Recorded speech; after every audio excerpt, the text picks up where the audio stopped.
मराठे हे सत्तेवरती असतात. मुख्यमंत्री खूप वेळेला मराठ्यांचेच होते. ही सत्ता मराठा समाजातल्या खालच्या माणसांपर्यंत झिरपली का? तर याचं उत्तर नाही. सत्ता झिरपणं शक्यच नाही. अगदीच. त्याचा अर्थ असा अजिबात नाही की त्याचा फायदा सगळ्या लोकांना झाला मराठा समाजातल्या, मराठा जातीच्या. की आपण जर मराठ्यांची बाजू घेतली, मराठा आरक्षणाची बाजू घेतली तर आपल्यावरती शिक्का पडेल, जातीय आहेत. नमस्कार, मी प्रतिभा चंद्रन आणि आपण बघत आहात नवराष्ट्रचा सत्ता कारण हा विशेष कार्यक्रम. या कार्यक्रमात आपण विविध विषयांवर चर्चा करतो आणि मराठा आरक्षण गेल्या काही वर्षात महाराष्ट्रामध्ये अतिशय तीव्रतेने ज्याची चर्चा होतीये, आंदोलनं सुरू आहेत आणि त्याचबरोबर आता ओबीसींचंही आंदोलन सुरू झालेलं आहे. एकंदरच आरक्षणाचा हा विषय खूप चर्चेत आहे. त्यामागचं एक मोठं राजकारण आहे, पण त्याबद्दल आपण आज बोलणार नाही आहोत. आज आपण चर्चा करणार आहोत मुळात हा प्रश्न उद्भवला कसा, याचे सामाजिक आयाम काय आहेत. आणि त्यासाठी माझ्या सोबत आहेत प्राध्यापक doctor Sadanand More sir. Sir नमस्कार, तुमचं स्वागत आहे. खरं तर या विषयाची एक मुळापासून चर्चा होणं की नेहमी आपण बघितलं की एक असा विमर्श प्रस्थापित केला जातो की मराठे नेहमी सत्तेत होते, मुख्यमंत्री महाराष्ट्राचे मोजले जातात की हे सगळे मराठा समाजातून आलेले आहेत, संस्था आहेत, सहकारी संस्था आहेत, आणि असंही सगळं असताना आरक्षणासाठी का मागणी करावी लागते? तुम्ही म्हणाल ती गोष्ट खरी आहे की पहिल्यापासून खूप दिवस मराठे हे सत्तेवरती असतात. मुख्यमंत्री खूप वेळेला मराठ्यांचेच होते. ओके, हे अमान्य करायचं काहीच कारण नाही, कारण ती वस्तुस्थिती आहे. पण तो लोकशाहीमधला एक अपघात आहे. म्हणजे कुठल्या अर्थाने मी त्याला म्हटलं तर अपघात नाही, तसंच होत असतं लोकशाहीमध्ये. लोकशाहीमध्ये जे लोक जास्त असतात संख्येने ते आपोआप निवडून जातात ना. म्हणजे उमेदवार त्यांचेच जास्त राहतात उभे, सगळ्या पक्षांमध्ये ते विखुरलेले असतात आणि मतदारही त्यांचेच जास्त असतात. केवळ त्यांच्यावरती ते निवडून येत नाही, परंतु मग ती त्यांची जी आयडिओलॉजी असते पक्षाची, ती समाजातल्या इतर घटकांनाही त्यांना पटते. ते घटक त्यांना मतं देतात आणि ते निवडून येतात. म्हणजे हा आपण स्वीकारलेल्या एका व्यवस्थेचा परिपाक आहे. बरोबर.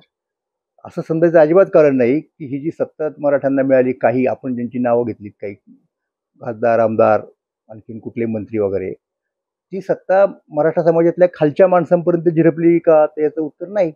सत्ता झिरपणं शक्यच नाही अगदीच. पण त्याच्यापासून जे काही लाभ होतात तिथं ते असल्यामुळे, आणि सगळ्यात मोठा लाभ कोणता मानला गेला अलीकडच्या काळामध्ये, तो म्हणजे रिझर्वेशन. बरोबर. तर त्यासाठी सत्ताधाऱ्यांनी मराठ्यांचे काहीच केलेलं नाही केव्हा. त्यामुळं सत्तेवरती आहेत मान्य आहे, त्याच्याबद्दल कोणाची डिस्प्यूट होणार नाही, परंतु त्याचा अर्थ असा अजिबात नाही की त्याचा फायदा सगळ्या लोकांना झाला मराठा समाजातल्या, मराठा जातीच्या.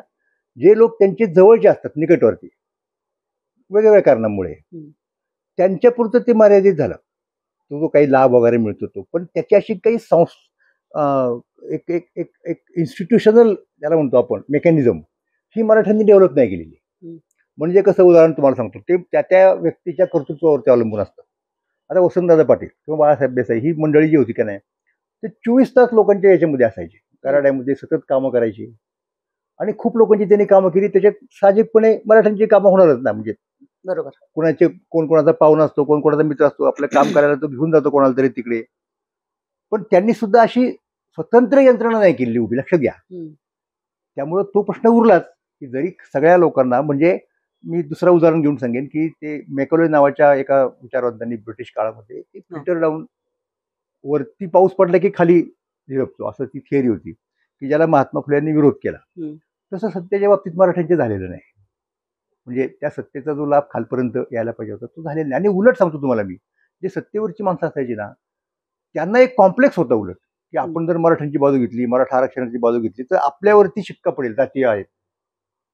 म्हणजे त्याची सुरुवात तुम्हाला सांगेन मी की प्रत्यक्ष महाराष्ट्र राज्य निर्माण व्हायच्या आतच झाली होती या चर्चेची सुरुवात. म्हणजे आता तुम्हाला सांगेन की संयुक्त महाराष्ट्राची मागणी कुणीच जास्तीत जास्त लावून धरली होती सुरुवातीला. मराठी साहित्य संमेलन जे झालं, एक मला वाटतं बेळगावचं असेल, त्या संमेलनामध्ये गत्रम माडखोलकर यांनी सांगितलं की संयुक्त महाराष्ट्र झाला पाहिजे, आणि खूप दिवस माडखोलकर त्याच्यासाठी प्रयत्नशील होते. पण जेव्हा आता होणार संयुक्त महाराष्ट्र असं चित्र आलं, त्यावेळेला एकदम त्यांना काही साक्षात्कार झाला आणि त्यांनी प्रश्न उपस्थित केला की राज्य मराठ्यांचं की मराठी माणसांचं होणार. मराठी माणसांचं. त्यावेळेला यशवंतरावांनी सांगितलं की राज्य हे मराठी माणसांचंच असेल, मराठ्यांचं नसेल. त्यामुळे ही काही आजची चर्चा नाहीये. आणि हा जो आहे मी तुम्हाला सांगितलं की तो लोकशाहीमधला अपघात आहे.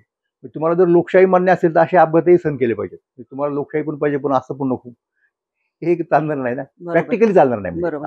हा मुद्दा आहे. पण एक लोकशाही व्यवस्था आपण स्वीकारली मान्य, आणि त्यामुळे अर्थातच की जो बहुसंख्य समाज असतो तो सत्तेत येण्याची संधी त्याला जास्त असू शकते नॅचरली. आणि त्यामुळे मराठे सत्तेत आले. हे जरी असलं तरी आता जर आपण एकंदर सगळी समाज व्यवस्था म्हणून बघितली तर थेट आताच्या ज्या मागण्या आहेत त्याच्यामध्ये तर कुणबी हे जे प्रमाणपत्र असेल आणि त्यासाठी म्हणजे कुणबी प्रमाणपत्र ज्यांच्याकडे आहे ते व्यवसायानुसार दिलं जायचं. काय नेमकी परिस्थिती होती तेव्हा की म्हणजे शेती करणारा आहे तो का, म्हणजे कशी ती पद्धत होती आणि नेमकं मुळात शेतकरी आहे. त्याचं आणखीन इटिमॉलॉजी वगैरे वेगळी असेल ती बरोबर वगैरे वगैरे, पण तसा कुणबी म्हणजे काय ते तो शेती करतो. आणि मराठा समाज हा शेतकरी असल्यामुळे तो कुणबीच आहे. दुसरा कोणता त्याचा व्यवसाय होता ज्याला पण व्यवसाय म्हणतो. म्हणजे लढाई करणं किंवा राज्य करणं हा व्यवसाय नाही येऊ शकत. बरोबर. ते थोडे लोक असतात प्रत्यक्षात, सगळेचे सगळे गेले तिथे लढायला, पण सगळेचे सगळे शेती करू शकतात. त्यामुळे यांचा व्यवसाय कोणता तर शेती. म्हणजे कोणता तर कुणबी. या अर्थाने ते सगळे कुणबी आहेत. आणि ही गोष्ट बाकीच्यांचं सोडा, परंतु खुद्द महात्मा फुलेंनी सांगितली ना. बाकी त्याच्यामुळे तिथं तुम्ही बोलू शकत नाही या बाबतीमध्ये काही. महात्मा फुले काय म्हणाले की आपल्या महाराष्ट्रामध्ये शेतकऱ्यांच्या 3 जाती आहेत. 3. एक शुद्ध शेतकरी म्हणजे कुणबी. पण कसा कुणबी? शुद्ध म्हणजे कोणत्या अर्थाने शुद्ध की जो पावसाच्या पाण्यावरती अवलंबून राहतो, तो जिरायत शेती करतो, तो कुणबी. मग आता बहुतेक मराठी असे शेतकरी होते ना जिरायतदार. त्यामुळं महात्मा फुले हे मराठ्यांना कुणबी जिरायत शेतकरी समजतात, शुद्ध शेतकरी. आणि त्यांचा जो आक्रोश त्यांनी मांडलेला आहे शेतकऱ्यांचा त्याच्या पुस्तकात इशारा वगैरे त्यांच्या त्या काळातल्या, तो बेसिकली कुणब्यांचा म्हणजे मराठ्यांचा आक्रोश आहे. ओके. दुसरा वर्ग कोणता शेतकऱ्यांचा किंवा जात म्हणूयात आपण. दुसरा म्हणजे जे पावसाच्या पाण्याच्या बाहेर जातात आणि प्रयत्नपूर्वक कुठे कालवे, कुठे विहिरी अशा गोष्टी करतात. तर त्यांना सांगितलं की माळी लोकांची जात बागायती करणार. बरोबर. आणि तिसरा कोणता की जात म्हणजे तिसरी कोणती जात तर जे स्वतः शेती पण करतात आणि पशुपालक पण आहेत. पशुपालक म्हणजे बैल नव्हे, शेतकऱ्यांना बैल लागतो. म्हणजे बैल पाळल्यानंतर शेतकरी काय पशुपालक होत नाही, मेंढ्या वगैरे. मग ते धनगर मंडळी. हे 3 शेतकरी जाती महाराष्ट्रामध्ये आहेत असं महात्मा फुले यांनी सांगितलं. आणि मग विचार केला आपण त्यांच्या त्या काळामधल्या, तर सरळ मुद्दा आहे की यांच्यात मराठा मागासलेला असणार आहे कारण तो जिरायती हे मराठा मागासलेला असणार आहे. याचं कारण तो जिरायती शेतकरी तो अवलंबून आहे ना तो. बरोबर. आणि त्या शेतीचं अत्यंत ती अनसर्टन असते, त्याला काही खात्री नसते, येते न येते. अनेक वेळेला अवर्षण होतं, मग पीक येत नाही त्या वर्षी. मग एकदा तुमच्याकडे उत्पन्नाचं लेव्हल ठराविक मर्यादेपेक्षा कमी झाली ना, तुमची बाकीची प्रगती खुंटते ना. सामाजिक पुढारी पण जे असताना तुम्ही शाळेत जाऊ शकत नाही उदाहरणार्थ. सगळ्यात महत्वाचा मुद्दा. आणि तीच तर विद्या हा तर पाय आहे बाकीच्या गोष्टींचा. तुम्हाला नोकरी कधी मिळेल? तुमच्याकडे काही डिग्री असली तर नोकरी मिळेल. त्यासाठी शाळेत जावं लागेल, कॉलेजात जावं लागेल. हे शक्यच नव्हतं त्या काळामध्ये या वर्गाला. त्यामुळे अत्यंत अशिक्षित, अडाणी अशा प्रकारचाच वर्ग होता. म्हणून फुल्यांनी बरोबर सांगितलं की ते कुणबी आहेत आणि ती शुद्ध शेतकरी म्हणजे केवळ पावसाच्या पाण्यावरती अवलंबून असणारे. मग आता हे जे कुणबी प्रमाणपत्र जी आहेत आणि त्याचा उल्लेख वारंवार होतो की ज्यांच्याकडे प्रमाणपत्र आहे त्या सगळ्यांना आरक्षण हवं आणि सगळे सोयरे, हा पण एक मुद्दा आहे. तर प्रमाणपत्र जी दिली जायची त्याची पद्धत त्यावेळी कशी होती? नाही, आणि ती प्रमाणपत्र आजच्या काळामध्ये किती त्यांना आपण लागू असं नाही, त्याची पद्धत म्हणजे केव्हापासूनची पद्धत साधारणपणे आरक्षण लागू झाल्यापासूनचीच मुळे ना घडीवर. म्हणजे स्वतंत्र भारतामध्ये जेव्हा, आणि तो सुद्धा ओबीसीचा वर्ग आल्यानंतर. पण हे अशा प्रकारे वर्गीकरण होण्याच्या अगोदर स्वतंत्र भारतात घटनेला अनुसरून आणि काय ओबीसींना लगेच मिळालं नव्हतं. खूप दिवस लागले त्यासाठी, मंडल आयोग वगैरे. मंडल आयोग. पण तत्पूर्वी राजकीय आरक्षण होते ना. ब्रिटिश काळामध्ये ब्रिटिशांनी काय केलं की भारतीय लोकांचा जो आक्रोश असायचा की आम्हाला सत्तेमध्ये सहभाग व्हावा. पाहिजे, तर मग त्यांना त्या वेळेला मर्यादित स्वरूपात ते द्यायचे हक्क. अशा प्रकारे एक मोर्ले मिंटो सुधारणा आली, त्यांनी थोडे हक्क दिले. नंतर मॉन्टेग्यू चेम्सफर्ड हे कमिशन आलं, त्यांनी वाढवले हक्क की त्याच्यामध्ये तुम्ही भारतातले रहिवासी लोक म्हणून तुम्ही काउन्सिलमध्ये जाऊ शकता. पूर्वी फक्त इंग्रज लोक असायचे आणि एखादा दुसरा भारतीय मेंबर ज्याला म्हणतो आपण, तो सुद्धा सरकारने कॉप केलेला. बरोबर. असेच असायचे सगळं. तर ही मागणी लोकांच्या कडनं आली आणि ती मान्य केली सरकारने. आणि मग मॉन्टेग्यू चेम्सफोर्ड प्रमाणे प्रांतिक म्हणजे आपला विचार केला तर मुंबईला, म्हणजे मुंबई राज्य होतं आणि वरती दिल्लीला, सिमल्याला, तिकडे काय असेल ते. तर अशा पद्धतीने त्यांनी दिले हक्क. मग आता हे हक्क दिल्यानंतर कुणी निवडून द्यायचं, तर मग त्याच्यात त्यांनी काही अटी ठेवल्या की जो इतका शिकलेला आहे, पहिली गोष्ट वाटेल त्याला उभं राहायची हे नाही, शिक्षण पाहिजे किंवा त्याचं एक इतकं उत्पन्न पाहिजे. मग ते कुठल्या का मार्गाने असे ना, त्याची घरं असतील आणि त्याला मार्ग भाडं येतं वगैरे. मग इतरांचं काय व्हायचं ना, म्हणजे याच्या ठिकाणी ठराविकच लोक होते की जे श्रीमंत असायचे, जे शिकलेले असायचे. म्हणून त्यांनी राजकीय आरक्षण असं म्हणून आपण ठेवलं. आणि ते ठेवताना त्यांनी कोणत्या जातीला, तर मराठा आणि तत्सम असा शब्द प्रयोग केला. मराठे आणि मराठ्यांच्या सारखे इतर. मग ते इतर म्हणजे मराठ्यांच्या सारखे म्हणजे ते ब्राह्मण नाहीत, ते सिकेपी नाहीत, ते सारस्वत नाहीत, असे आपोआप ना. मग हे कोण आले, मग हे सगळे बाकीचे, आज आपण ज्याला साधारणपणे ओबीसी म्हणतो साधारणपणे, त्यातले लोक त्या तत्समांच्या मध्ये असायचे. आणि मग त्या काळाचा संघर्ष कसा असायचा की मराठे आणि तत्सम यांच्यामध्ये तिथं उभं राहून निवडून यायची हे लागायचे, म्हणजे चुरस वगैरे लागायची. असं तो तेव्हापासूनच आहे. पण हे झालं राजकीय आरक्षणापुरतं. नोकरीचं वगैरे आरक्षण, शिक्षणाचं आरक्षण हे काही तेव्हा नव्हतं की ज्याचं सुतोवाच किंवा ज्याची मागणी पहिल्यांदा महात्मा फुलेंनी केली होती. फुले काही सत्ताधीश नव्हते, त्यांचा तसा आवाज पण नसायचा तिकडे वरच्या सरकारकडे वगैरे वगैरे. पण महात्मा फुल्यांच्या नंतर ज्यांनी ह्या चळवळीची धुरा सांभाळली आणि त्यांच्या काळामध्ये चळवळीचं रूपांतर हे म्हणजे सत्यशोधक चळवळीचं रूपांतर हे ब्राह्मणेतर चळवळी झालं. ते छत्रपती राजर्षी शाहू महाराज त्यांनी त्यांच्या संस्थानामध्ये शिक्षणाला प्रोत्साहन दिलं, नोकऱ्यांमध्ये हे दिलं, आरक्षण दिलं. आणि नुसतं नोकरीचं आरक्षण दिलं आणि शिकलेलेच उमेदवार मिळाले तर उपयोग काय, ते नुसतं नावापुरतं होईल ना. म्हणून त्यांनी शिकावं अशा पद्धतीची सोय सुद्धा केली. अनेक जाती जमातीच्या लोकांना प्रोत्साहन दिलं शिक्षण संस्था काढायला. त्यांनी जागा दिल्या वसतिगृह काढण्यासाठी. कोल्हापूरमध्ये महाराष्ट्रातल्या जवळजवळ बहुतेक महत्वाच्या जातींची बोर्डिंग आहेत आणि त्या बोर्डिंगला अनुदान जागा ही शाहू महाराजांनी दिलेली आहे. मग त्यामुळं हे इकडे शिकणार आणि तिकडे परत नोकरीला लागण्याची शक्यता निर्माण झाली ना त्या प्रकारची. तर हे शाहू महाराजांनी केलं. तिकडे बडोदा संस्थांमध्ये सुद्धा सयाजीरावांनी खूप मोठं काम केलं. फक्त त्यांची कार्यपद्धती वेगळी होती, त्याच्यामुळे ते मुद्दाम राखीव जागा वगैरे म्हणणार नाहीत, परंतु तिथे न बोलता योग्य ते बहुजन समाजातला माणूस ठेवायचा, हे ते करायचे. तर अशी त्या काळात सुरुवात झाली. म्हणजे या सगळ्या चळवळीची सुरुवात शिक्षण आणि राजकीय जागा वगैरे अशी झाली. बहुतेक सगळ्या लोकांनी त्या काळामध्ये आपापल्या जातीच्या शिक्षण परिषदा काढल्या. म्हणजे अखिल भारतीय मराठा शिक्षण परिषद, अखिल भारतीय माळी शिक्षण परिषद, अखिल भारतीय धनगर शिक्षण परिषद. आणि मग ते त्यांच्या अधिवेशनं व्हायची, त्यांच्या विद्यार्थ्यांना ते हुडकून काढून त्यांना स्कॉलरशिपा द्यायच्या. आणि त्या जातीचे त्या काळामध्ये हे सुद्धा होते ना संस्थानिक वगैरे, त्यांच्याकडनं अगदी म्हणजे खुद्द बडोद्यात त्या सयाजीरावांनी किती लोकांना अशा पद्धतीने मदत केली आणि ते करताना काय त्यांनी जात वगैरे पाहिलेली नाही. तर असा त्यावेळेचा साधारणपणे माहोल होता. पण आपण शाहू महाराज असोत किंवा सयाजीराव गायकवाड असोत किंवा अशा पद्धतीने एक मराठा नेतृत्व जे होतं त्यांच्याकडे एक व्यापक सामाजिक दृष्टी होती आणि त्यांनी जातीपातीमधल्या ज्या अस्मिता होत्या त्या एवढ्या टोकदार तीव्र न होऊ देता सगळ्यांना सामावून घेण्याचा एक प्रकारे प्रयत्न केला असं दिसतं. निश्चितपणे त्याचं एक कारण काय माहिती का, मुळात हे जे राजे आहेत म्हणजे खुद्द सयाजीराव किंवा कुठलाही मराठी हे पहिल्यापासूनच या महाराष्ट्रापुरतं बोलते मी, हे राज्यकर्ता वर्ग राहिलेला आहे. म्हणजे अगदी वरची सत्ता असेल, मधली सत्ता असेल, खालची सत्ता असेल.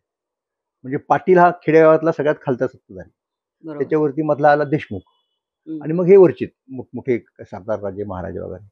तर त्यांना राज्य करायची प्रशासन करायची आणि ते करताना लोकांना बरोबर घेऊन जायची एक प्रकारे सवय होती. ही गोष्ट खरीच आहे ना. त्याच्यामुळं ते चालत आलं, परंपरेने चालत आलं आणि त्याच्यावरती कोणाचा आक्षेप असायचं काही कारण नव्हतं. कारण कसं आहे की त्या वर्णव्यवस्थेमध्ये आहे ना, प्रत्येकाच्या जबाबदाऱ्या, प्रत्येकाची कामं, त्याला त्या कामाचा काय मोबदला मिळेल हे ठरलेलं असायचं आणि सहसा लोकांची त्याच्याबद्दल तक्रार नसायची. बरोबर. नीट वागणूक मिळाली पाहिजे, लोकांनी दिली पाहिजे आपल्याला, एवढी एक मागणी असायची. बाकी सगळी व्यवस्था बदलली पाहिजे वगैरे असं काय त्या काळात असायचं कारण नव्हतं.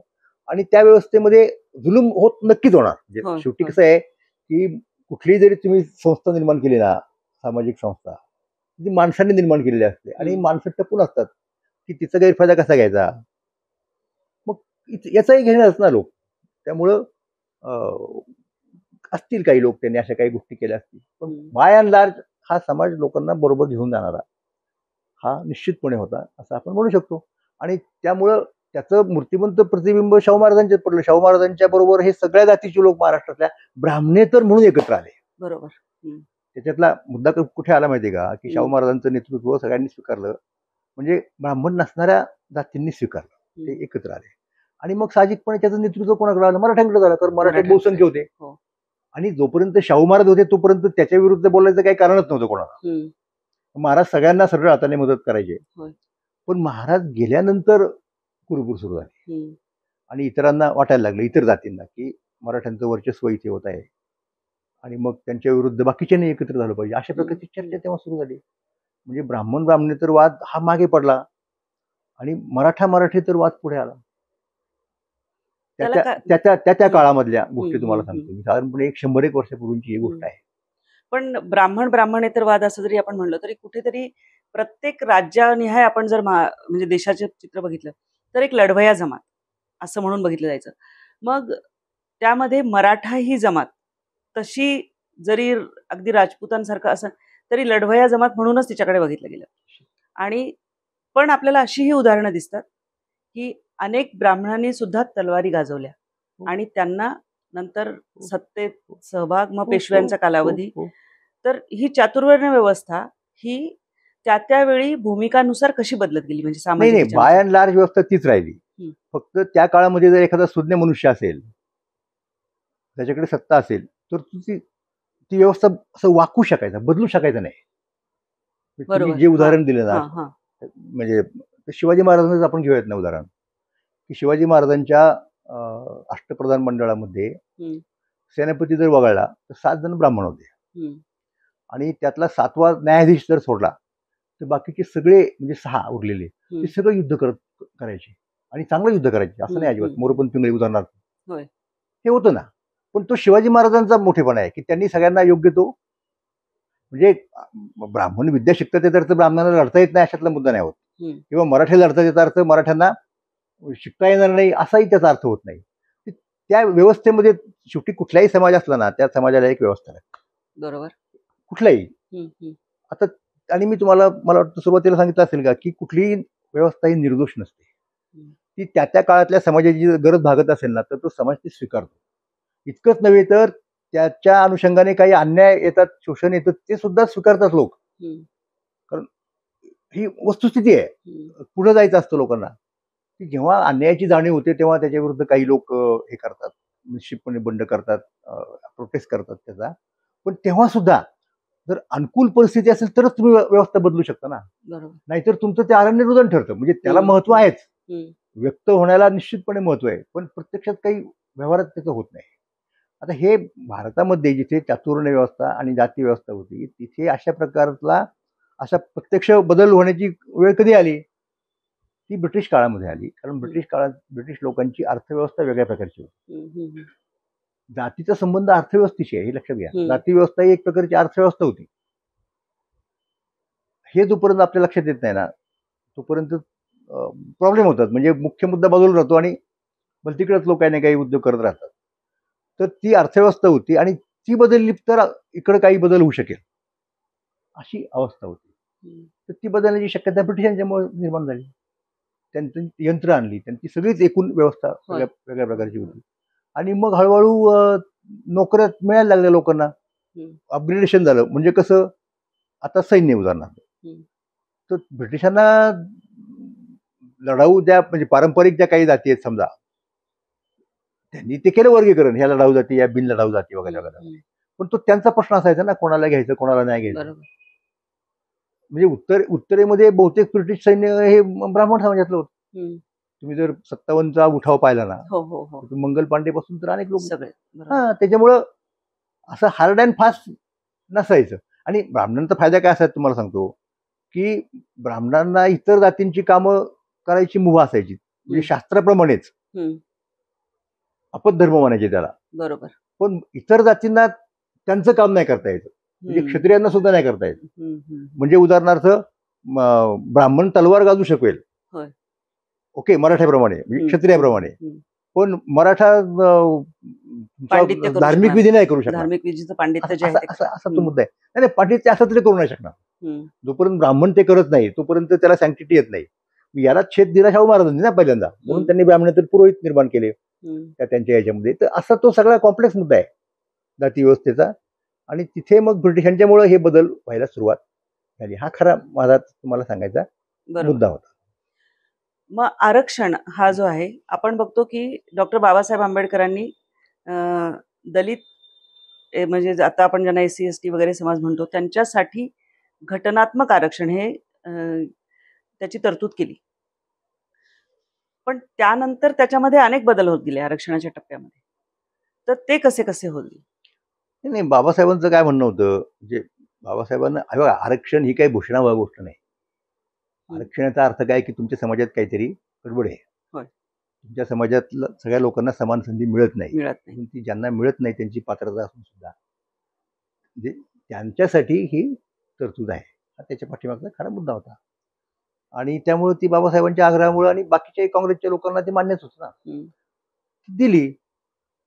मग इतरही काही लोक मागास आहेत, त्यांचं काय करायचं असा हळूहळू प्रश्न तेव्हाच निर्माण झाला होता. तिथे एक काकासाहेब कालेलकरांचा आयोग नेमला होता. त्यांनी काहीतरी अहवाल दिला, परंतु ते त्या काळच्या राज्यकर्त्यांना व्यवहार्य वाटलं नाही, म्हणून त्यांनी तो बासनात बांधून ठेवून दिला. त्याची काही अंमलबजावणी केली नाही परत. आता महाराष्ट्रपुरतं बोलायचं काय झालं तर काय होईल तुम्हाला सांगतो, की आपल्याला ज्यावेळेला 1960 मध्ये महाराष्ट्राची निर्मिती झाली, त्याच्यानंतर शिक्षणासाठी आर्थिक दृष्टिकोनातून जो मागासलेला त्या सगळ्यांना फुकट शिक्षण द्यायला सुरुवात केली सरकारने त्या काळामध्ये. त्याच्यामुळे तो एक महत्वाचा प्रश्न मिटला. मग मध्ये काही दुसरे आयोग आले वगैरे, आणि नोकऱ्यात सुद्धा यांना दलितांप्रमाणे आरक्षण पाहिजेत असं तेव्हा तो मंडल आयोग नेमला गेला. बरोबर. त्याचाही अहवाल असाच कार्यवाही न करता ठेवून दिला सरकारने. ते राजकारणाच्या एकमेकांच्या लढाईमध्ये एकमेकांच्यावरती मात करण्यासाठी VP सिंग यांनी इंदिरा गांधीच्या नंतर ते आले, आणि म्हणजे राजीव गांधी ते माहिती आहे सगळ्या लोकांना, तर त्यांनी ते बासनात बाहेर काढलं की एकदम ते असं एकदम म्हणजे क्रांती झाली ना जवळजवळ. तेव्हापासून ती ओबीसींचे अशा प्रकारचं आरक्षण सुरू झालं.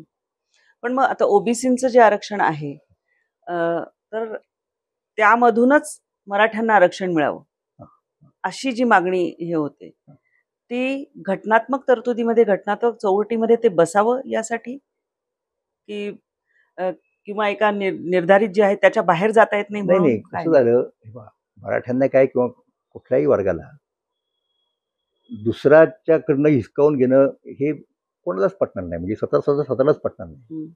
म्हणून इतर मार्गाने ते मिळतं का यासाठी मराठ्यांनी सुद्धा वाट पाहिली, संधी दिली सरकारला. म्हणजे जसं मागच्या 19 मध्ये फडणवीस सरकारने ते काय 12% वगैरे काय असेल ते 10% वाटेवर त्याचा कायदा केला, तो कायदा पास झाला. नंतर कुणीतरी त्याच्या विरुद्ध हायकोर्टात गेलं, तो निकाल सरकारच्या बाजूने लागला. होय, बरोबर आहे ना. म्हणजे हे तेव्हाही लोकांना माहिती होतं, जे त्यामध्ये काम करणारे लोक होते, की हे कदाचित नाकारलं जाऊ शकेल, म्हणून ते नाकारलं जाऊ नये यासाठी जास्तीत जास्त जेवढी करता येतील म्हणजे प्रयत्न करता येतील तेवढे त्या सरकारने केले होते. म्हणजे त्यातला मुख्य मुद्दा काय की जरी 50%च्या पेक्षा अधिक आरक्षण असू नये असा एक रूल असला कोर्टाने दिलेला, तरी अपवादात्मक परिस्थितीमध्ये ते द्यायला हरकत नाही असं त्याच्यातच तरतूद आहे. पण मग ही परिस्थिती मराठ्यांची अपवादात्मक आहे असं दाखवण्याचा प्रयत्न या कमिशननी, गायकवाड कमिशननी केला होता. तो सरकारने मान्य केला, तो हायकोर्टाने मान्य केला, आता तो सुप्रीम कोर्टात फेटाळला गेला. आता जो परत अशाच पद्धतीने आरक्षण दिलं, कायदा केला सरकारने, तर मराठा नेतृत्वाला असं वाटतंय मराठ्यांच्या की परत पूर्वीच्याच गोष्टीची पुनरावृत्ती झाली तर भलेच खूप प्रयत्न केले असतील, त्याच्या त्रुटी भरून काढल्या असतील, पण खात्री देता येत नाही ना. म्हणून मग आता खरोखर इतक्या दिवस आपण ज्याचा आग्रह धरला नाही तर त्याला काही इलाज नाही. म्हणून आपण ओबीसीच्या याच्यातनंच आरक्षण घेऊ, हा तो मुद्दा आला. मग आता ओबीसीचा याच्यातून घेऊ म्हटल्यानंतर ओबीसी साहजिकपणे अस्वस्थ होणं साहजिक आहे ना. बरोबर. की जे काही 50% त्याच्यात तर मराठी आले, त्यांची संख्या जास्त आहे, तर मग ते आपल्या वाटेकरी होते असं त्यांना वाटायला लागलं, म्हणून त्यांनी त्याचा प्रोटेस्ट केला. म्हणजे हे माणसांच्या एकूण स्वभावाला धरूनच आहे. बरोबर. आता मुद्दा काय माहिती का त्या सगळ्या प्रक्रियेमध्ये, की ही चर्चा पूर्वीपासून होत होती किंवा मंडल आयोगाच्या अनुसार काही नवीन जातींना आरक्षणामध्ये घेतलं वगैरे वगैरे. तर ती घेताना म्हणजे खरं तर घटनेचा विचार केला ना तर विशिष्ट काळानंतर एकूणच आरक्षणाचा पुनर्विचार करावा, पुनर्परीक्षण निरीक्षण करावं, रिव्ह्यू घ्यावा. आणि जर कुणी त्याच्यात तुम्हाला मधल्या काळात आरक्षणाचा फायदा घेऊन पुढे गेले असतील आणि पुढे जाण्याची हे काय कसोटी काय तर अप्रोप्रिएट रिप्रेझेंटेशन, शिक्षणामध्ये, नोकऱ्यांमध्ये, राजकीय जागामध्ये ते जर असेल तर तो वर्ग आता मागासलेला राहिला नाही म्हणून त्याला बाहेर काढा. हे करायची हिंमतच नाही कोणाची राजकीय पक्षाचे कुठल्या. बरोबर बरोबर. हा तर मुद्दा आहे ना महत्वाचा. हा म्हणजे तुम्ही परीक्षण करा आणि परीक्षणाच्या अंती जर ठरलं की नाही नाही ही ह्या जाती अशाच आहेत, अजून काय त्यांच्यात जेवढा फरक पडायला पाहिजे होता अपेक्षेप्रमाणे पडलेला नाही, म्हणून ठीक आहे इथून पुढे 10 वर्ष आणखीन एक्सटेंड करा. पण तसं नाहीच नाही होत. त्यामुळं मराठा समाजातला जो रोष आहे ना तो असा आहे की तुम्ही 50% कायदा दाखवता, अमुक करतात तमुक करतात, बाकीचे कायद्याची तरतुदी तुम्ही कुठे पाळल्यात. मग पहिली म्हणजे ही तरतूद रिव्ह्यू पहिल्यांदा. दुसरी गोष्ट अशी की काही एक तुम्हाला प्रक्रिया राबवली पाहिजे. एखादी जात खरंच मागासलेली आहे, जात समूह, तर ती राबवताना काहीतरी आयोग काहीतरी असेल ना प्रोसिजर, ती न करताना काही जातींना असंच मनमानी आर्बिट्ररीली दिलं गेलं असं मराठ्यांचं म्हणणं आहे. आता तो मुद्दा आला ना, मग ते आता काय म्हणायला लागले लोक की एक तर म्हणजे आम्ही ड्यू असून सुद्धा आम्हाला दिलं नाही आणि आम्ही वाट पाहिली की आम्हाला ठीक आहे दुसऱ्या मार्गाने मिळू शकेल, त्या मार्गाने देता येत असेल तर आमची काही कोणाची एवढी त्यांचं घ्यावा असं कोणालाच वाटणार नाही ना. पण आता परिस्थिती अशा टोकावरती आलेली की आम्हाला पाहिजे, मग कसं द्यायचं ते सरकारने बघावं. अशा प्रकारची ती मागणी आहे. म्हणजे तिचं असं एक चौकट मांडायची झाली अशी आहे. मग त्याच्यातनं ते काय एकमेकांच्यावरती आरोप करणं, शिवाय देणं वगैरे ते चालतं, पण त्याला ते आपण वगळून टाकू, म्हणजे ते गाळून टाकू. आणि ही गोष्ट त्याच्यामध्ये अशी आहे. पण आता एक महत्वाचा मुद्दा हा येतो की त्याचं रिव्ह्यू होणे हा जो भाग आहे, तर त्याचे परिमाण काय ठरवणार की अमुक एका जातीला इतकं प्रतिनिधित्व आहे, तो त्या कमिशनचा भाग असेल ना. त्यासाठी सरकारने कमिशन नेमलं पाहिजे, ते पॅरामीटर्स ठरवले पाहिजेत की. आणि आता मधल्या काळात कसं झालं माहिती का की समाज इतका बदलला की त्या मागासलेपणाचे सुधारलेपणाचे पॅरामीटर्स सुद्धा बदललेले आहेत. त्याचा तुम्हाला पुनर्विचार करावा लागेल असं आहे. म्हणजे आता हे जे कसं झालंय की आता मराठ्यांना ओबीसी मधून, ओबीसी कोट्यातून आम्हाला आरक्षण द्या ही मागणी, ओबीसी त्यामध्ये अस्वस्थ होणं हा त्याचा भाग, अगदी साहजिक स्वाभाविक भाग आहे. आणि या सगळ्या चर्चांमध्ये मग तुम्हाला टप्पे असे जर म्हणले तर काय याच्यातनं मार्ग दिसतो की जो निघावा, जो सर्वसंमत असेल? आणि मग हु विल बेल द कॅट असा प्रश्न आहेच. नाही, कुठलाही पक्ष कॅट बिल करायला तयार नाही. शेवटी बघा, लोकशाही नावाची एक जी व्यवस्था आहे ना, मी तुम्हाला म्हणालो की कुठलीही व्यवस्था जी असते ना ती व्यवस्था ही परिपूर्ण नसते. तिच्यात काही लूप होल्स असतात, काही त्रुटी असतात, त्या त्रुटीचा गैरफायदा सुद्धा लोक घेतात. आणि तुम्ही ती व्यवस्था स्वीकारल्यानंतर तुम्हाला सगळी स्वीकारावी लागते. त्यातला काही भाग आम्ही स्वीकारतो, काही स्वीकारत नाही, असं ते एक पॅकेज असतं. बरोबर. आता ही लोकशाही हे पॅकेज आहे. मग आणि ती लोकशाही ही मतांच्यावरती अवलंबून आहे. त्यामुळं ज्याला सत्तेत जायचंय असा जो वर्ग आहे राजकारण करणारा, तो नाहीच तयार होणार. तो आपली जागा कशी, म्हणजे आपल्याला मतं कशी मिळतील जास्त, ती आपली जे कॉन्स्टिट्युएन्सी आहे मतांची, तिला धक्का लागेल याबाबत, लागू नये याबाबत ते फार दक्ष असतात. त्यामुळे ओबीसीची मतं महत्वाची आहेत. म्हणून त्यांचं काढून मराठ्यांना देणं हे कुठलाही राजकीय पक्ष करणार नाही. मी काल परवा अशीच एक मुलाखत दिली, त्यात सांगितलं की मराठा आंदोलकांनी सगळ्या पक्षांना विचारावं ना की समजा आम्ही तुम्हाला मतं देऊ पुढच्या इलेक्शनमध्ये, तुम्ही निवडून आणू, आत्ताच्या आम्हाला देत नाही असं गृहीत धरलं आपण या पद्धतीने, तर तुम्ही द्याल का आम्हाला? असं त्यांनी राष्ट्रवादी काँग्रेसला विचारलं पाहिजे, असं त्यांनी शिवसेनेला म्हणजे बाळासाहेब उद्धवरावांच्या शिवसेनेला विचारलं पाहिजे, असं त्यांनी वंचित आघाडीने काल ठरावच करून टाकला की आम्ही देणार नाही, म्हणजे त्यांचा क्लिअर झाला मुद्दा. क्लिअर झाला. म्हणजे मग त्यांच्या पण लक्षात येईल ना की लोक का तयार नाही, ते नाहीच होणार ना शेवटी, असा मुद्दा आहे. पण हे जरी असलं तर मग आता अपवादात्मक परिस्थितीमध्ये तमिळनाडूचं एक उदाहरण दिलं जातं आणि तशी काही करून केंद्राने निर्णय घ्यावा असा एक मुद्दा चर्चेला येतो. तसंच आहे. मग याच्यावरती मार्ग फक्त एकाच याने दिसू शकतो की तो जो डेडलॉक झालेला आहे ना, तो ती सिलिंग आहे, 50% पुढे जायचं नाही. तिथे तुम्हाला ते वाढवायला लागेल मर्यादा, तरच हा मार्ग शांततेने, हा कॉन्फ्लिक्ट जो आहे तो शांततेने मिटू शकेल. दुसरा मार्गच नाही याच्यावरती. कारण आता आपण महाराष्ट्रातली जर एक परिस्थिती बघितली तर यावेळी सामाजिक दृष्टिकोनातून स्फोटक हा शब्द थोडा वेगळा दिसेल. नाही, वापरा, काही हरकत नाही, स्फोटकच आहे, मी सांगतो तुम्हाला. आणि त्या ह्याच्यामध्ये ह्या सगळ्या जाती अस्मिता जर अतिशय टोकदार झाल्या, येऊ घातलेल्या विधानसभा निवडणुका आहेत, तर त्यामध्ये सगळा एक जो जातीय बरोबर दिसणारा तरी सलोखा जो आहे. मी तुम्हाला सांगतो, निवडणुका मुद्दा मी गौण मानतो, एकूण सामाजिक स्वास्थ्य ज्याला म्हणतो आपण, निवडणुका काही महिन्यापूर्वी असतात, म्हणजे ते काय आचारसंहिता लागते, पण निवड आणि 5 वर्षांनी लोकशाहीमध्ये येणारा परत. पण मधल्या काळात ज्या जी लोकांची एकमेकांच्या बद्दलची मन कलुषित झालेली आहेत वगैरे, ती सांधणं फार अवघड आहे, असं आहे ते. म्हणजे याचा निर्णय केंद्र सरकारच घेऊ शकतं, दुसरं कोण? राज्याला ह्या पर्टिक्युलर यांना आरक्षण देऊ शकतात, पण ती 50%ची मर्यादा राज्य नाही ओलांडू शकत. त्यासाठी तुम्हाला घटना दुरुस्ती करावं लागेल. घटना दुरुस्ती केली तरी कुणीतरी काय कोर्टात जाणार, तिथं परत तुम्हाला तुमची बाजू मांडता आली पाहिजे. म्हणजे एक मोठी प्रक्रिया आहे ती. शॉर्टकट तुम्ही अवलंबला ना तर काय होणार की तुम्ही करू शकताय, म्हणजे तुम्ही पोट हुकूम काढू शकता, उदाहरणार्थ तुम्ही कायदा पास करू शकता तुमच्या विधानसभेमध्ये, पण कोर्ट ते फेटाळून दिल्यानंतर म्हणजे शेवटी आपण परत तिथे जातो. हा खेळ किती वेळा खेळायचा? म्हणजे पूर्वी असं आपण म्हणूयात की ते मागासलेले नाहीत असं म्हणणारे काही लोक होते आणि म्हणून त्यांचं आरक्षण गेलं. आता 50 जरी समजा मागासलेले असले, समजा घडीवर विरुद्ध धरू, तरी 50%ची कुंडी आहे म्हणून मिळणार नाही, म्हणजे शेवटी तिथं झालं ना तुम्ही.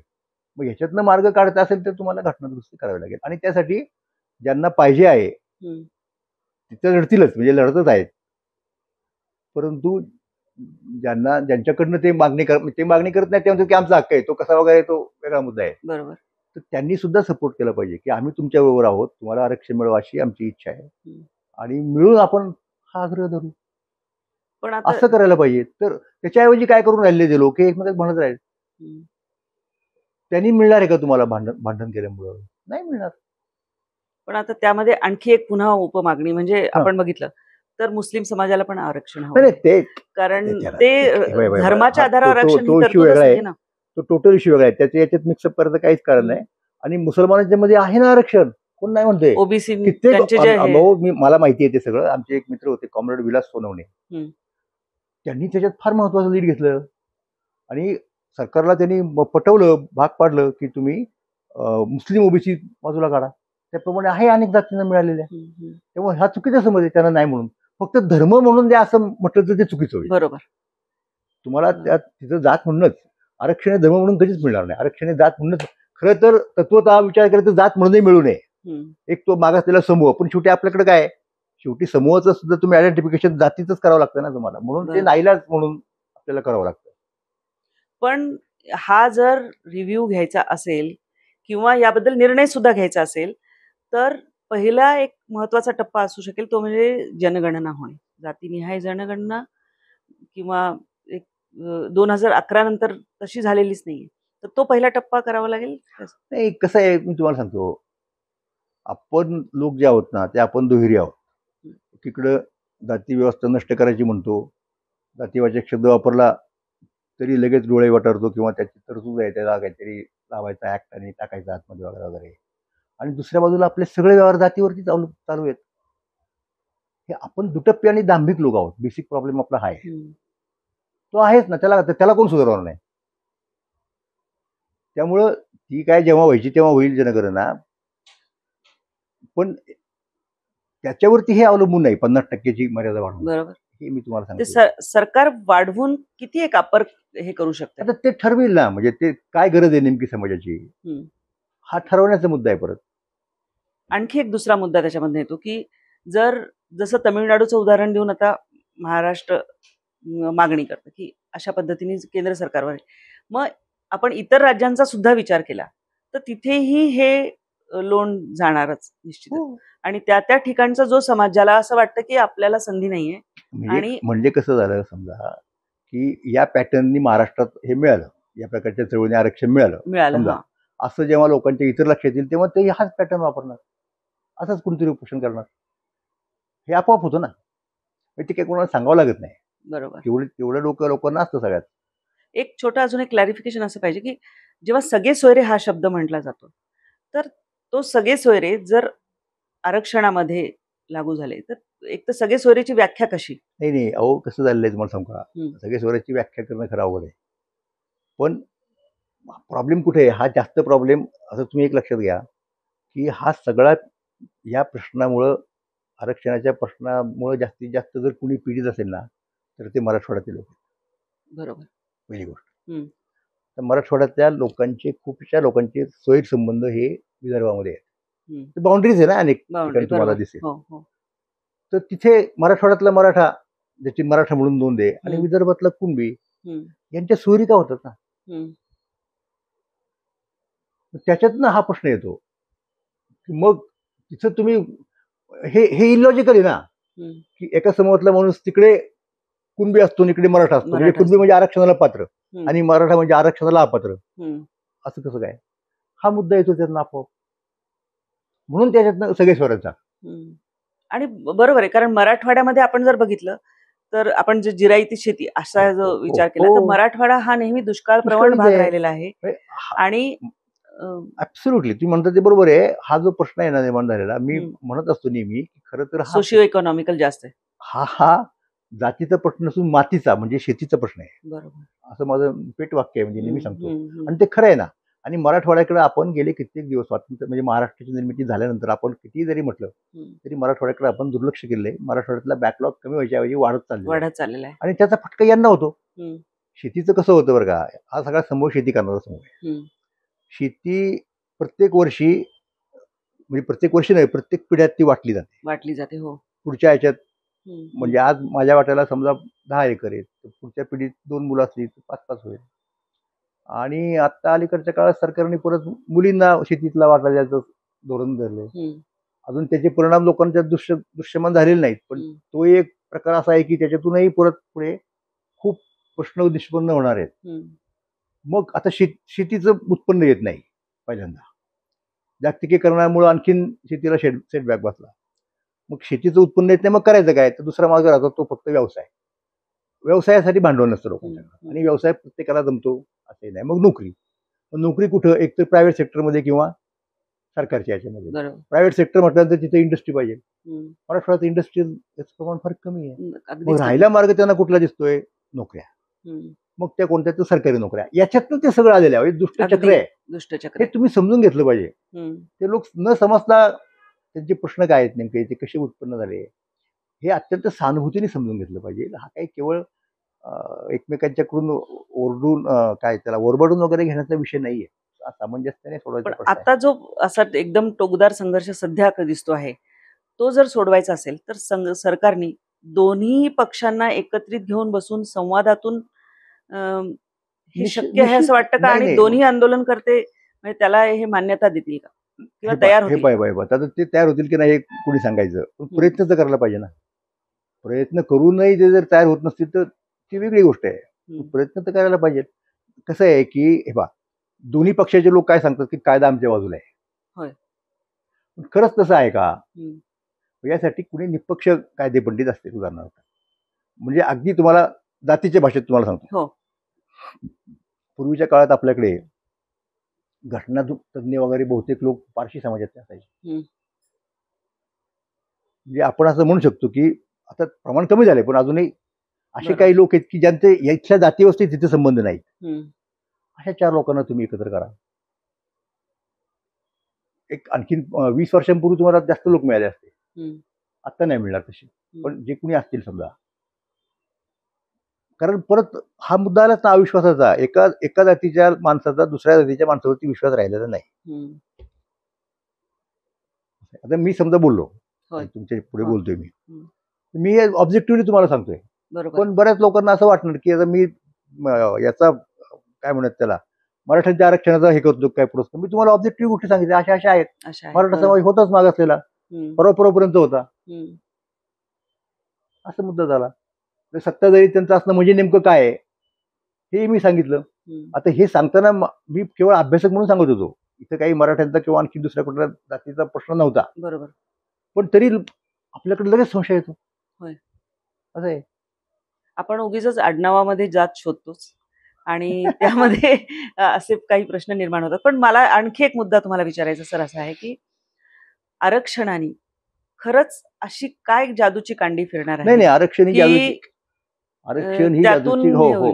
कारण 75 वर्ष ज्या समाजाला आरक्षण आहे त्यांची परिस्थिती आता अगदी वेगळ्या स्तराला तशी असायला हवी होती, दृश्यमान तशी आहे का खरंच? म्हणून तर त्यांचं वाढवतात ना दरवेळेला. म्हणजे विशेषतः आम्ही एससी कॅटेगरीतल्या लोकांचं म्हणतो, नाही त्यांना अपेक्षित रिझल्ट नाही अजून मिळालेले. पण अहो काहीच नसण्यापेक्षा थोडंफार मिळतं हे काही कमी आहे का, असा तो शेवटी मुद्दा येईल ना. त्यामुळं एक नक्की आहे की शिक्षणात संधी आरक्षणामधून उपलब्ध होते आणि त्याचा शिकला तरच माणूस पुढे जाऊ शकतो. मग नोकरीमध्ये काही प्रमाणात आरक्षण नाही. पण दुसरा एक मुद्दा जर उलट्या बाजूने विचार केला तर म्हणजे मला असं वाटतं ते की ज्याला शिकून पुढे जाऊन हे करता येईल त्याला ऑलरेडी 50% आरक्षण तसं उलट्या अर्थाने आहे. कारण ओपन कॅटेगरीमध्ये कोणालाही हे करता नाही. ओपन कॅटेगरी ज्यांनी आरक्षण घेतलेलं नसेल, ज्यांनी आरक्षण घेतलेलं नाही, ज्याची गणना आरक्षित वर्गामध्ये केलेली आहे तो सुद्धा ओपनचा असाच ओपन ना, तो तिचा अर्ज करू शकतो. अनेक केसेस आपल्याकडे. निश्चितपणे त्याला जर तेवढा कॉन्फिडन्स असेल की आपण या सगळ्या सवर्ण उमेदवारांना पुरून उरू इंटरव्ह्यू मध्ये, मेरिट मध्ये ते आलेले आहे, त्याच्याकडे मार्क आहेत सगळे, डेफिनेटली तर तिथं त्याला बार नाही. उलट तुम्ही करू शकत नाही. उलट करू शकत नाही, निश्चितच नाही करू शकत. असं आहे. मग आता तुम्हाला म्हणजे अगदी मी ठोस असं की जर हा प्रश्न सोडवायचा असेल तर कोणी आणि कसे गांभीर्याने प्रयत्न कुठल्या दिशेने करायला हवे? त्याच्यामध्ये 3 पार्टी आहेत. एक मराठा, एक ओबीसी आणि तिसरं सरकार. तर सरकार एक लोकशाहीत कुठल्या तरी पक्षाचं असतं, म्हणून त्या सरकारात नसणारे लोक विरोधी पक्षाचे लोक असतात. 3च्या आपोआप 4 होत. म्हणजे मराठा, ओबीसी, सरकारी पक्षाचे लोक आणि सरकारच्या पक्षाच्या बाहेर असणारे विरोधी पक्षाचे लोक, हे 4 त्यातले मुख्य खेळाडू आहेत या सगळ्या खेळामधले. आणि मग बाकीचे लोक आहेत, अभ्यासक असतात वगैरे वगैरे वगैरे, त्यांची मदत घेऊ शकता तुम्ही, कायदे पंडित असतात निश्चितपणे. पण मुख्य त्यातल्या पार्टी 4 आहेत की थेट इन्व्हॉल्व आहेत, त्यांना जबाबदारी टाळता येत नाही. मग या 4ही जणांनी म्हणजे केंद्र सरकारकडे जाऊन त्याचा मुद्दा वेगळा झाला. एक्झॅक्टली. म्हणजे जे याच्यात नाही आहेत, सरकारमध्ये नाही आहेत किंवा जे विरोधी पक्षातही म्हणजे कुठले हे नाही आहेत, कुठल्याही सभागृहाचे सदस्य नाही आहेत, असे लोक काय तिथे जाऊ शकत नाहीत ना. या सगळ्या लोकांनी मिळून केंद्र शासनाकडे सांगायला पाहिजे की या तुम्ही जागा वाढवा, अशी परिस्थिती आलेली आहे, नाहीतर सामाजिक स्वास्थ्य प्रचंड बिघडेल आणि एकदा बिघडलेली घडी आपण परत नाही बसू शकत लवकर. हे सगळ्यांनी मिळून सांगायला पाहिजे. आणि सगळे मिळून सांगताना अगोदर आत्ताचा जो चाललेला आहे तो थांबवला पाहिजे. कारण आत्ताच्या याला तसा प्रत्येक जण म्हणतो ना माझं सगळं 100% बरोबर आहे. बरोबर आहे. हो. आणि त्यामधून कुठेतरी एक जे सारखे जे शाब्दिक जी बाचाबाची सुरू झालेली आहे, उभं आणणारे आहेत, त्यांनी उभं आणणारे आहेत आणि त्यातून एक सामाजिक सलोखा गेला नाही राहिला. शाळेतल्या मुलांपर्यंत शिरलं ते. आणि जर इतक्या लहान वयामध्ये जातीय विष मनामध्ये जर रुजलं जात असेल तर आपण पुढच्या पिढीचं भवितव्यच वेगळं करतो. त्यांना आपण काय करणार? म्हणजे एकूण आत्ताच्या चर्चेतून जो मुद्दा महत्वाचा समोर येतो त्यामध्ये जे 4 घटक सरांनी सांगितलेले आहेत त्यांनी एकत्रित येऊन सामंजस्याने परस्पर संवादातून सहमतीने काहीतरी मार्ग काढणं आवश्यक आहे असं दिसून येते. बरोबर. बरोबर. या विषयावर आपण आमचे यापूर्वीचेही कार्यक्रम बघितलेले आहेत. मुळात ही परिस्थिती का उद्भवली, त्याच्या सामाजिक आर्थिक कारणांकडे जाण्याचा आजच्या चर्चेचा हेतू आणि उद्देश होता. यावर आपण अधिक वेळा बोलणार आहोत. वेगवेगळ्या पैलूंनी या विषयाचा विषय तुमच्या समोर आणण्याचा आमचा प्रयत्न असणार आहे. तुर्तास आज रजा घेतोय. सर, तुमचे खूप खूप आभार. धन्यवाद.